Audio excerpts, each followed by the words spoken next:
Good morning students, आप सभी का जूलॉजी की ऑनलाइन क्लासेज में हार्दिक स्वागत है।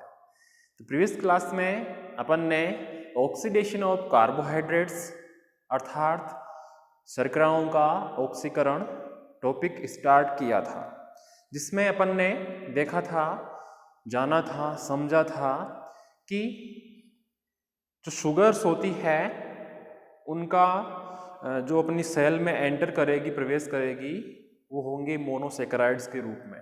मोनोसेकेराइड्स का अपन ने एग्जाम्पल लिया था ग्लूकोज या ग्लाइकोजन।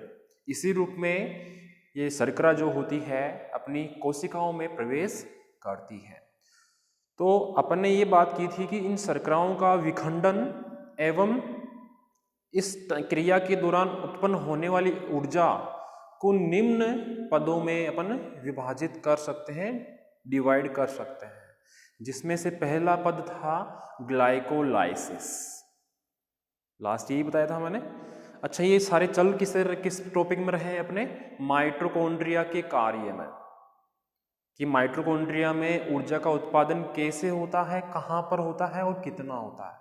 क्योंकि आपके सिलेबस में ये टॉपिक मेंशन कर रखा है कि एक तो है इलेक्ट्रॉन ट्रांसपोर्ट सिस्टम और जनरेशन ऑफ एटीपी मॉलिक्यूल्स।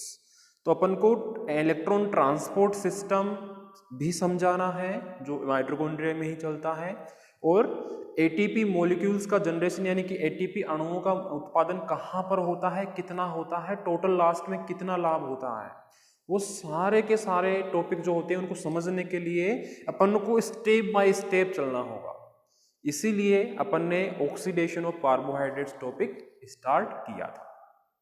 तो ग्लाइकोलाइसिस साइकिल जो फर्स्ट स्टेप है शुगर्स के ऑक्सीडेशन की, उसमें अपन ने चर्चा की थी कि इसे ईएमपी पाथवे भी कहते हैं। कौन सा पाथवे?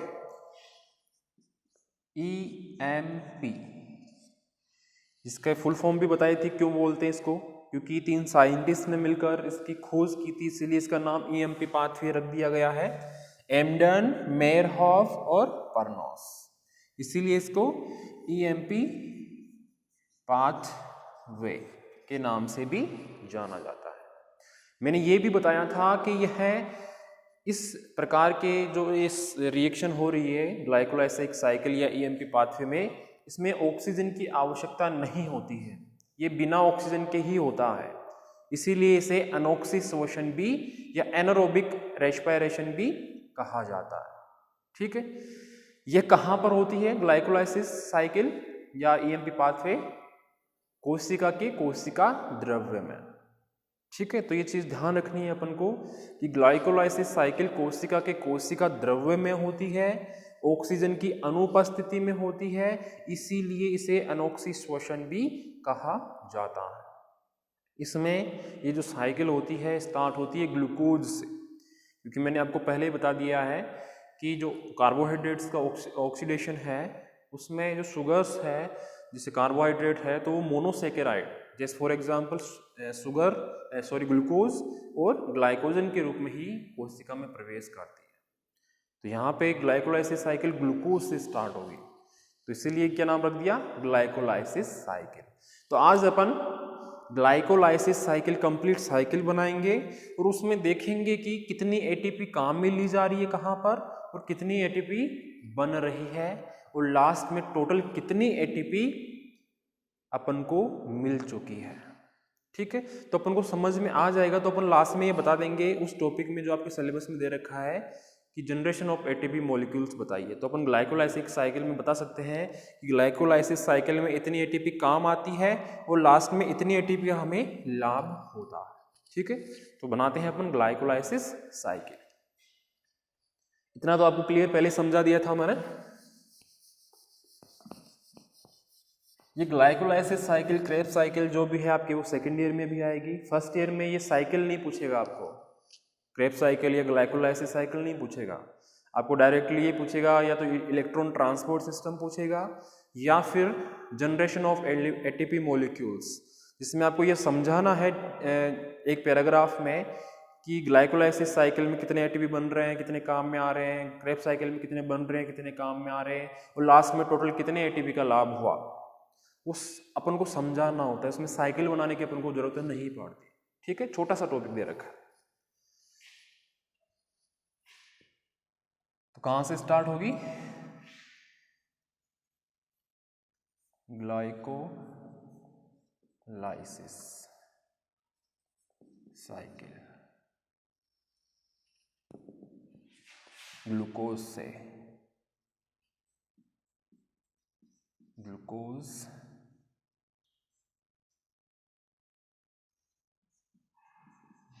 ग्लूकोज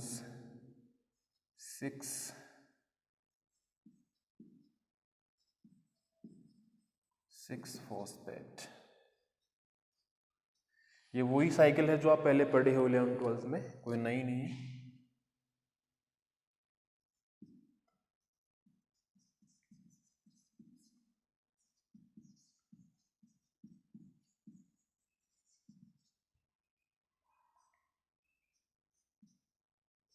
फिर है फ्रुक्टोज 1,6-डाईफॉस्फेट। ग्लूकोज 6-फॉस्फेट, फ्रुक्टोज 6-फॉस्फेट, फ्रुक्टोज 1,6-डाईफॉस्फेट। फिर है फॉस्फोग्लिसरैल्डिहाइड,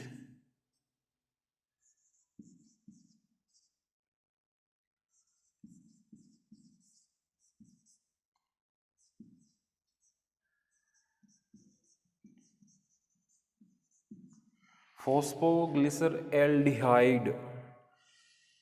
यहाँ पे जो एंजाइम यूज में लिया जाएगा वो होगा एल्डोलेज,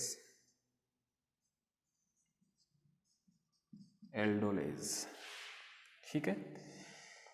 यहाँ पे एक रिएक्शन और होती है, अगर आपको याद हो, आइसोमरेज एंजाइम की उपस्थिति में।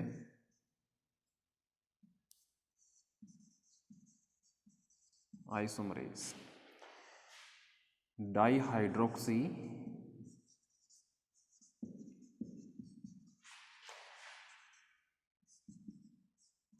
एसीटोन फॉस्फेट, यही था। फिर डाई फॉस्फोग्लिसरैल्डिहाइड से 1,3 डाई फॉस्फोग्लिसरैल्डिहाइड। फिर इसके बाद में 1,3-डाईफॉस्फोग्लिसरिक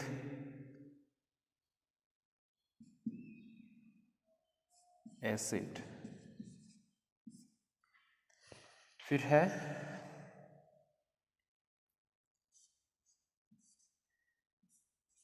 3-फॉस्फोग्लिसरिक एसिड।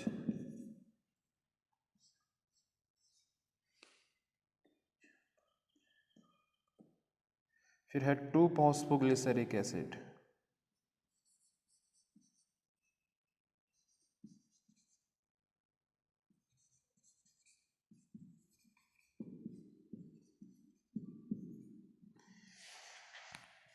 फिर है 2-फॉस्फोइनोल पार्विक एसिड। फिर लास्ट वाला यहां लिख रहा हूं मैं, पार्विक एसिड,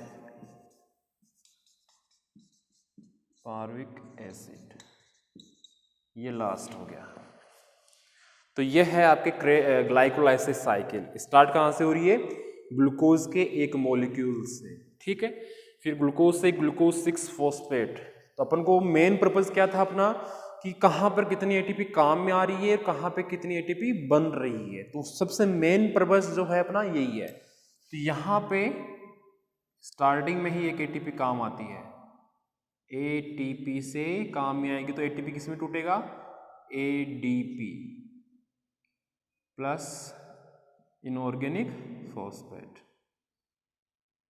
मैग्नीशियम आयन की हेल्प से ये रिएक्शन हो रही है। फिर सेकंड जो एटीपी काम आएगी वो यहाँ पे आएगी, फ्रुक्टोज 6 फॉस्फेट। जब फ्रुक्टोज 1,6 डाइफॉस्फेट में कन्वर्ट होगा तो यहाँ पर भी एक एटीपी काम में ली जाएगी। इसी को मैं आपको अच्छे से समझ में आए तो कुछ अलग ढंग से शो कर देता हूँ।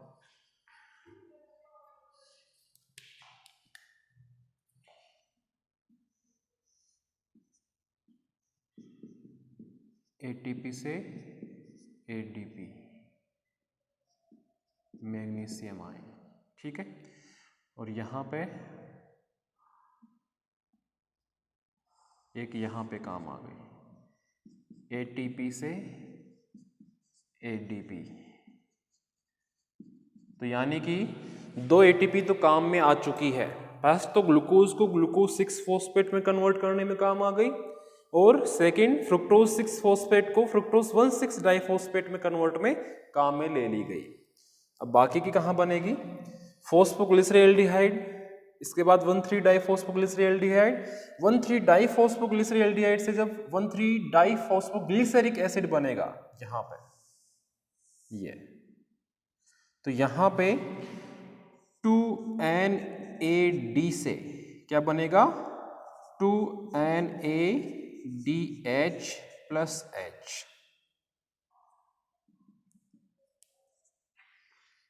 तो ये कहाँ पे चला जाएगा, श्वसन श्रृंखला में। श्वसन श्रृंखला में ये 2NADH प्लस H ये चला जाएगा, ठीक है। इसके अलावा इसके जस्ट नीचे वाला पार्ट यानी 1,3 डाइफॉस्फोग्लिसरिक एसिड जब 3 फॉस्फोग्लिसरिक एसिड में कन्वर्ट होगा तो यहां पर 2NAD से प्लस इनऑर्गेनिक फॉस्फेट, यहां पे 2 ATP बनेगी। और लास्ट में जो रिएक्शन हो रही थी अपनी एक यहाँ पर 2 फॉस्फोइनोल पार्विक एसिड से जब पार्विक एसिड बनेगा तब यहां पर भी 2NAD, सॉरी यहाँ पे ADP आएगा, मैंने NAD लिख दिया है, 2ADP, ठीक है। ये दोनों ही मिलके तो बनाएंगे ATP। तो यहां पर भी 2ADP प्लस इनऑर्गेनिक फॉस्फेट मिलके 2 ATP मॉलिक्यूल बनाएंगे। ग्लूकोज का एक मॉलिक्यूल लास्ट में कौन सा प्रोडक्ट में कन्वर्ट हो गया ग्लाइकोलाइसिस साइकिल में, पार्विक एसिड। पार्विक एसिड के कितने मॉलिक्यूल बनेंगे, 2। अब ध्यान से देखना, स्टार्टिंग में इस ग्लाइकोलाइसिस साइकिल में एक ATP यहां पे काम आई, एक यहां पे काम आई, यानी टोटल ATP कितनी काम में ले ली गई, 2, ठीक है। बन कितनी रही है, 2 तो ये बन रही है और 2 यहां पे बन रही है। तो यहां पे साइड में लिख रहा हूं मैं,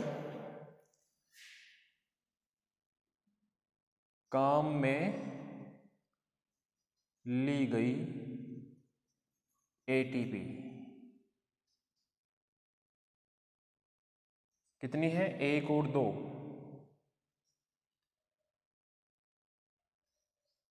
न्यू बनी ATP, नई कितनी बनी है, तो देखना 2 और 2 4, तो ये है 4 ATP, तो ये बन गई, प्लस 2NADH प्लस H। ये जब श्वसन श्रृंखला में या रेस्पिरेटरी चेन में जाएगा तो 1 से 3 ATP बनती है, यानी कि ये जो NADH है इससे एक मॉलिक्यूल से ही 3 ATP बनती है। तो यहाँ पे 2 है तो कितनी होगी, प्लस 3 और हो गई तो ये 6 हो गई। यानी जब 1,3 डाइफॉस्फोग्लिसरेल्डिहाइड 1,3 डाइफॉस्फोग्लिसरिक एसिड में कन्वर्ट होता है तो उस टाइम 2NAD से 2NADH प्लस H बनता है। ये 2NADH प्लस H जब श्वसन श्रृंखला में जाएगा आगे और ATP बनाने के लिए, तो इसके एक मॉलिक्यूल से यहाँ पे 2 है, यहाँ पे तो 2 शो किए हैं, तो इसके एक मॉलिक्यूल से 3 ATP बनती है। तो यहाँ पे 2 मॉलिक्यूल है तो 2 से कितनी बनेगी? 6 ATP। तो ये प्लस 6 ATP और हो गई। तो एवरेज टोटल निकाले अपन, तो ये तो काम में ली गई है पहले वाली, तो टोटल पहले इनका कर लेते हैं अपन।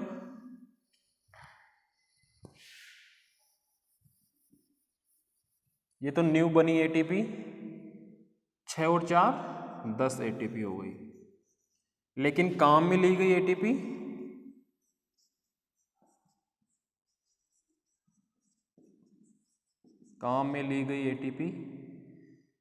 तो इसको माइनस कितनी ATP काम में आई? 2, ये 2 ATP, तो कितनी ATP बची? 8 ATP। ये लो जी।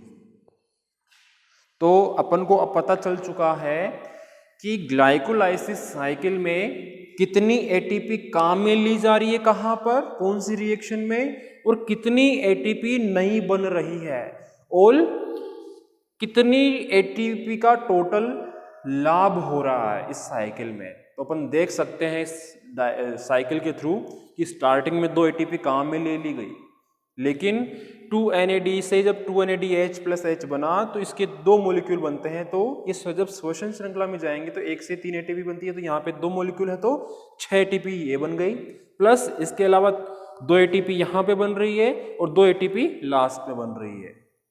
तो 4 प्लस 6 तो टोटल 10 ATP हो गई, लेकिन 2 काम में भी तो ली जा रही है, इसलिए 2 माइनस कर दिया 10 में से, तो टोटल 8 ATP का इस ग्लाइकोलाइसिस साइकिल में लाभ मिलता है।